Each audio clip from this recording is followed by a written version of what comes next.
গল্প বৈঠকের আজকের নিবেদন রবীন্দ্রনাথ ঠাকুরের ছোট গল্প অবলম্বনে প্রথম শোক।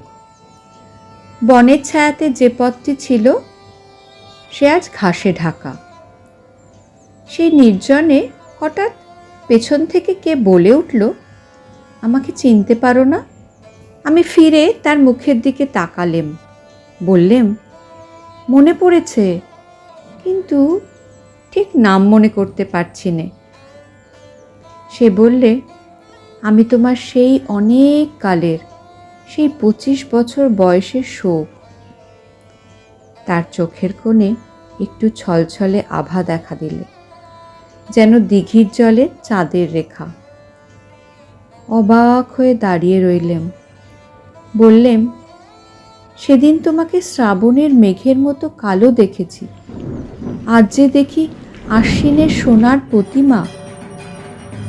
সেদিনকার সব চোখের জল কি হারিয়ে ফেলেছ?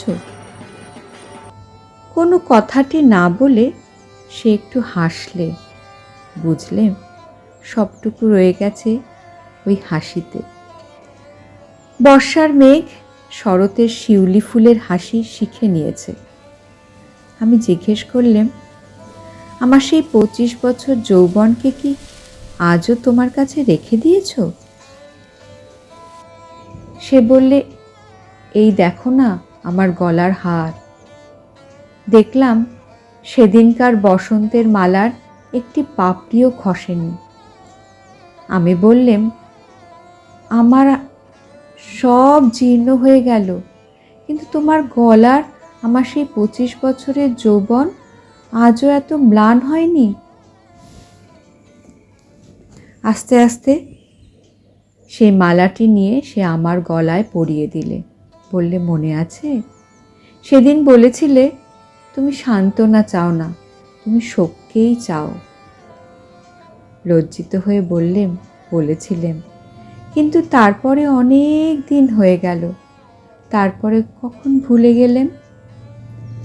সে বললে যে অন্তর্যামীর বর, তিনি তো ভোলেননি। আমি সেই অবধি ছায়াতলে গোপনে বসে আছি, আমাকে বরণ করে নাও। আমি তার হাতখানি আমার হাতে তুলে নিলেম। বললেম, এ কি তোমার অপরূপ মূর্তি? সে বললে, যা ছিল শোক আজ তাই হয়েছে শান্তি।